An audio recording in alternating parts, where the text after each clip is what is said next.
Hello friends, welcome to my channel. Stars पर आने वाले शो ये रिश्ता क्या कहलाता है कि टुडे एपिसोड का पार्ट फर्स्ट लेकर आ गए हैं। फर्स्ट सीन में दिखाया जाता है कि नायरा के घर पर सभी लोग संक्रांत मनाने के लिए आते हैं। वहाँ पर दादी भी आती हैं। फिर दादी अपनी सारी बातों के लिए माफ़ी मांगती हैं। फिर घर वाले कहते हैं चलो पुरानी बातों को भूल जाएं। यहाँ पर दादी शंख चुराने के इरादे से आती हैं। सभी लोग पतंग उड़ाने के लिए ऊपर जाने लग जाते हैं। बुआ दादी को दादी पर शक होता है कि ये क्या खिचड़ी पका रही हैं। तब दादी सुरेखा से बोलती हैं कि हम ऊपर जा रहे हैं, तुम नीचे रुक शंख चुरा लेना। अगर कोई तुमसे पूछे कि तुम नीचे क्या कर रही हो तो कह देना कि तुम वॉशरूम आई थी। नायरा और कार्तिक को भी दादी पर शक होता है कि दादी सुरेखा चाची के साथ मिलकर क्या प्लानिंग कर रही हैं। फिर दादी यह कहकर ऊपर जाने लग जाती है। सुरेखा कहती है कि इतना बड़ा काम मुझे मत दो। दादी कहती है कि हमारा आदेश है, तुम्हें मानना ही पड़ेगा। फिर सभी लोग पतंग उड़ाने के लिए ऊपर आ जाते हैं। कार्तिक मनीष को पापा बोलने ही वाला होता है, वह पा बोलकर रुक जाता है और वह फिर से नहीं बोल पाता है। शुभम ये सब देख देख कर जलता रहता है। तब सुरेखा शंख ढूंढने लग जाती है और वह बहुत परेशान भी होती है कि आज तक मैंने ऐसा काम नहीं किया। दादी सोचती हैं कि सुरेखा सब कुछ संभाल लेगी या नहीं। दादी को फिक्र होती है और बुआ दादी की नज़र दादी पर ही बनी रहती है। सुरेखा एक कमरे में आती है तो उसे एक शंख दिखाई देता है।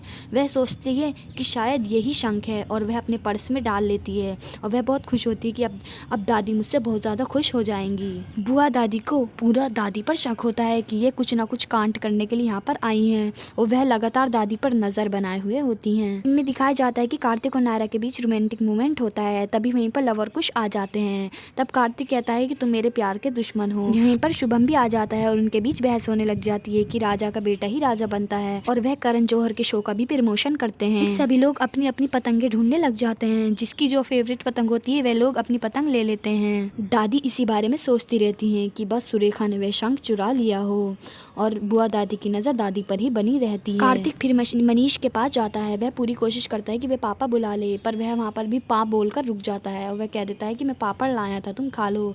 फिर नायरा कार्तिक से बोलती है कि तुमसे कुछ नहीं होगा, तुमसे पापा भी नहीं बोला जा रहा है, वैसे तो बहुत टर टर करते फिरते हो। फिर नायरा कार्तिक को तेजी से आदेश दे देती है। तब कार्तिक कहता है जी मैडम जी। जी मैडम जी वाली बात दादी सुन लेती है। दादी कहती है इसने तो हमारे बेटे को बिल्कुल गुलाम बना लिया है। नेक्स्ट सीन में दिखाया जाता है कि सुवर्णा शुभम से फिर से अपने काम के लिए माफी मांगने लग जाती है। तब शुभम बोलता है कि तुम अपनी एक्टिंग मेरे सामने मत करो, मैं तुम्हें कभी माफ़ नहीं करूँगा। तुमने जो मेरे साथ किया मैं तुम्हें कभी माफ़ नहीं करूँगा। यह सब नायरा भी सुनती रहती है।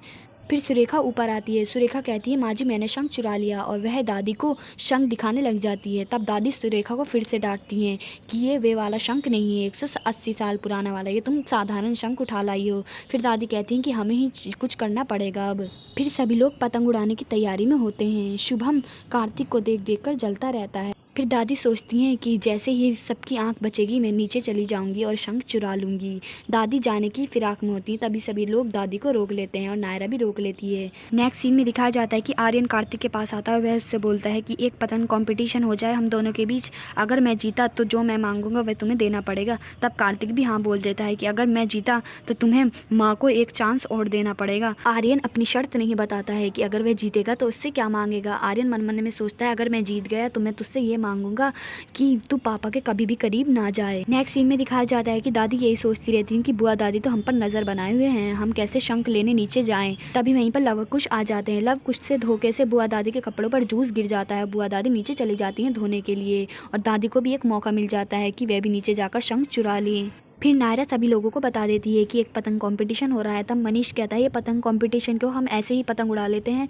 तब नायरा बोलती है कि ऐसे ही पतंग कंपटीशन हो रहा है और दोनों में पतंग कंपटीशन होने लग जाता है। शुभम की चक्री कीर्ति पकड़ती है और कीर्ति के हाथ पर बार बार मांझा लगता रहता है और कार्तिक की नायरा पकड़ती है।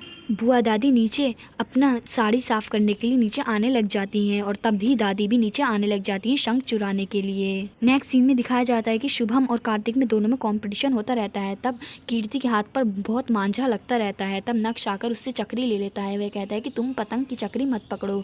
तब मनीष आता है और शुभम की चक्री पकड़ लेता है। नेक्स्ट सीन में दिखाया जाता है कि दादी नीचे होती हैं और वह बुआ दादी के ही कमरे में होती हैं। तभी वहीं पर बुआ दादी आ जाती हैं, पर बुआ दादी को दादी दिखाई नहीं देती हैं, पर दादी को बुआ दादी दिखाई दे जाती हैं और वह मुंह पर हाथ रख लेती हैं। बुआ दादी के जाने के बाद दादी रोने लग जाती हैं कि हमें क्या क्या करना पड़ रहा है। नेक्स्ट सीन में दिखाया जाता है कि मनीष चक्री पकड़ते पकड़ते नीचे गिरने लग जाता है। तभी वहीं पर कार्तिक आकर मनीष को गले लगा लेता है और पापा बोल देता है। मनीष कार्तिक के मुंह से पापा सुनकर बहुत ज़्यादा खुश हो जाता है। आर्यन इस बात से जलने लग जाता है। अब नायरा बोलती है कि दादी को तो इस मोमेंट पर यहाँ पर होना चाहिए था, दादी कहाँ पर है। नीचे दादी शंख चुराने की कोशिश में होती हैं। तब दादी को कहती हैं कि हम कितने भी बड़े बुद्धू हैं, शंख तुलसी के पास ही तो रखा होता है। तब दादी एकदम तुलसी के पास आती हैं और शंख अपने पर्स में रख लेती हैं। दादी को पर्स में शंख रखते हुए नैतिक देख लेता है। फिर दादी ऊपर आ जाती हैं। नायरा सारी बात बता देती है कि कार्तिक ने आज मनीष को पापा बुलाया। तब दादी इस बात से बहुत ज़्यादा खुश हो जाती हैं और शुभम बहुत ज़्यादा उदास होता है और नाराज़ होता है। तब कार्तिक शुभम के पास आता है। वह पूछता है कि क्या हुआ, पतंग कंपटीशन नहीं करना। तब शुभम बीच में से ही सब कुछ छोड़कर चला जाता है। मनीष और कार्तिक दोनों देखते रह जाते हैं कि शुभम को क्या हुआ। तभी वहीं पर एक पतंग उड़ती हुई होती है। तब नायरा कहती है ये तो पापा की फेवरेट पतंग है। तब वह मुड़कर देखते हैं तो वहाँ पर नैतिक होता है और नैतिक पतंग उड़ाता हुआ होता है। नैतिक वहाँ पर आ जाता है और सभी लोगों से फिर नैतिक मिलता है। फिर नैतिक बोलता है कि हमारे यहाँ पर कोई भी फंक्शन बिना डांस के नहीं हुआ है। तो वह कहता है कि चलो नाच गाना हो जाए। फिर वह सभी लोग डांस करने लग जाते हैं। डांस करते करते दादी का पर्स नीचे गिर जाता है जिसमें शंख होता है। दादी परेशान हो जाती है, अब हम क्या करें। तभी वहीं पर नायरा के पैर में कुछ चुभता है। तब नायरा नीचे बैठकर देखती है और वह उठाने लग जाती है। दादी को टेंशन होती है कि कहीं वह हमारा पर्स ना हो और पर्स में शंख ना हो तो हमारी सारी सच्चाई सबके सामने आज आ जाएगी। फिर नायरा दादी के पास आती है। वह दादी के पास आकर बोलती है दादी ये तो तुम्हारा हार है, ये मेरे पैर में चुभ रहा था। तब वहीं पर सुरेखा आती है। सुरेखा बोलती है कि माँ जी का हार माँ जी ने मुझे सही कराने के लिए दिया था। और फिर सुरेखा इशारे से दादी को बता देती है कि शंख मेरे पास है। दादी खुश हो जाती हैं कि आज तो सुरेखा ने मेरी इज्जत बचा दी। नैतिक यह सब कुछ देखते हुए होते हैं क्योंकि नैतिक को पता होता है कि सुहासिनी जी ने ही शंख चुराया है। नेक्स्ट सीन में दिखाया जाता है कि शुभम वहाँ से जाने लग जाता है और मनीष के शुभम को बहुत ज़्यादा मिस कॉल आने लग जाते हैं। शुभम कहता है कि पापा हम आपसे तो प्यार करते हैं पर हम और किसी से वहाँ पर प्यार नहीं करते, इसलिए हम वहाँ पर नहीं आ सकते। फिर नेक्स्ट सीन में दिखाया जाता है सब लोग नीचे आ जाते हैं। दादी घर जाने की जिद करने लग जाती है कि अब हम घर जाएंगे। तब नैतिक ये सब कुछ देखता रहता है। दादी घर जाने की जिद करती हैं। तब सभी लोग दादी को रोकने लग जाते हैं कि खाना खाकर जाना, पर दादी एक जिद पकड़ लेती हैं और दादी वहाँ से जाने लग जाती हैं। नायरा वहीं पर रुक जाती है अपने पापा से मिलने के लिए। दादी वहाँ पर नायरा को छोड़ जाती हैं। फिर नायरा नैतिक से मिलती है। दादी घर पर आ जाती हैं और शंख की पूजा करती हैं। पूजा करने के बाद दादी सुरेखा से बोलती हैं अच्छा हुआ नायरा वहीं पर रुक गई, मनी हमें कुछ नहीं करने देती। फिर दादी सुरेखा से बोलती हैं जाओ तुम नायरा और कार्तिक आने से पहले यह शंख उनके कमरे में रखाओ। नैतिक नायरा से मिलता है। फिर नैतिक बातों बातों में नायरा से पूछता है कि तुम्हारे घर में सब कुछ ठीक है ना। तब नायरा बोलती है हाँ सब कुछ ठीक है, पर नैतिक शंख वाली बात नायरा को नहीं बताते हैं। फिर उसी टाइम नैतिक याद करते हैं कि उन्होंने दादी को शंख चुराते हुए देख लिया था, पर वह नायरा से इस बारे में कोई बात नहीं करते हैं। फिर देवयानी बोलती है कि वह शंख कहाँ पर है। नैतिक को पता होता है पर नैतिक अभी नायरा के सामने नहीं बताते हैं। नेक्स्ट सीन में दिखाया जाता है कि कावेरी आकर कहती है शंख कहीं भी नहीं मिल रहा है। तब वहीं पर नायरा भी होती है। नायरा से नैतिक बात करता हुआ होता है और सभी लोग वहाँ पर परेशान हो जाते हैं शंख को लेकर। वह उनका पुश्तैनी शंख था। सब कहते हैं कि शंख अचानक कहाँ गायब हो गया। फिर नायरा और कीर्ति दोनों कमरे में ढूंढने के लिए चली जाती हैं। नायरा और कीर्ति के जाने के बाद नैतिक सभी लोगों से बता देते हैं कि शंख दादी जी यहाँ से लेकर चली गई हैं। तब सभी लोग शॉक्ड हो जाते हैं। तब बुआ दादी बोलती हैं कि इन्होंने हमारा शंख हमारे से बिना बताए कैसे लेकर चली गई। यह लेकर जाना नहीं, ये तो चोरी हो गई। हमारा शंख चुराने के लिए आई थी वे, और वे बुरा बुरा बोलने लग जाती हैं। नेक्स्ट सीन में दिखाया जाता है मनीष इसी बात पर खुश होते हैं कि कार्तिक ने आज हमें पापा बोला, बस शुभम और हमें अपना ले। नेक्स्ट सीन में दिखाया जाता है कि दादी सुरेखा को कहने लग जाती है जाओ तुम जल्दी से जाकर कार्तिक के कमरे में ये शंख रखाओ, वरना नायरा आ गई तो खामखा बहुत सवाल पूछेगी। तभी वहीं पर नायरा आ जाती है। फिर नायरा दादी के पास आने लग जाती है। दादी कहती है इतनी जल्दी वहाँ से कैसे आ गई। फिर वह कहती है तुम अपने पापा से मिलाई। तब नायरा कहती है हाँ मैं अपने पापा से मिलाई। तब सुरेखा नायरा से बोलती है कि हमने तुम्हारे लिए एक पूजा रखवाई थी, तुम जाओ और घर के पीछे जाकर एक दिया जला दो और कार्तिक के साथ जाकर। वे नायरा को इस बहाने से वहाँ से भेज देती हैं और फिर दादी सुरेखा से बोलती है तुम तो बहुत होशियार हो गई। नेक्स्ट सीन में दिखाया जाता है बुआ दादी इसी बात पर बात करती हुई होती हैं कि हमें तो पूरा शक था कि सुहासिनी जी एकदम आने के लिए कैसे मान गई। वे कुछ कांड करने के लिए आई थी, हमें तो पूरा यकीन था। फिर नक्श कहता है वह यहाँ से शंख क्यों लेकर गई होंगी। सभी लोग ऐसे कहते हैं कि कुछ काम होगा इसलिए वह यहाँ से ये शंख लेकर चली गई होंगी। तभी वहीं पर कीर्ति आ जाती है। कीर्ति के आने के बाद सभी लोग चुप हो जाते हैं। कीर्ति को थोड़ा शक होता है। फिर कार्तिक और नायरा घर के पीछे दिया जलाने के लिए चले जाते हैं और दोनों वहाँ पर जाकर बहुत ज़्यादा मस्ती करने लग जाते हैं। इतनी ही देर में दादी शंख नायरा और कार्तिक का कमरे में रखाती हैं। फिर नायरा और कार्तिक थोड़ी देर बाद अपने कमरे में आने लग जाते हैं। वे कमरे में आकर देखते हैं कि शुभम उनके कमरे में खड़ा होता है।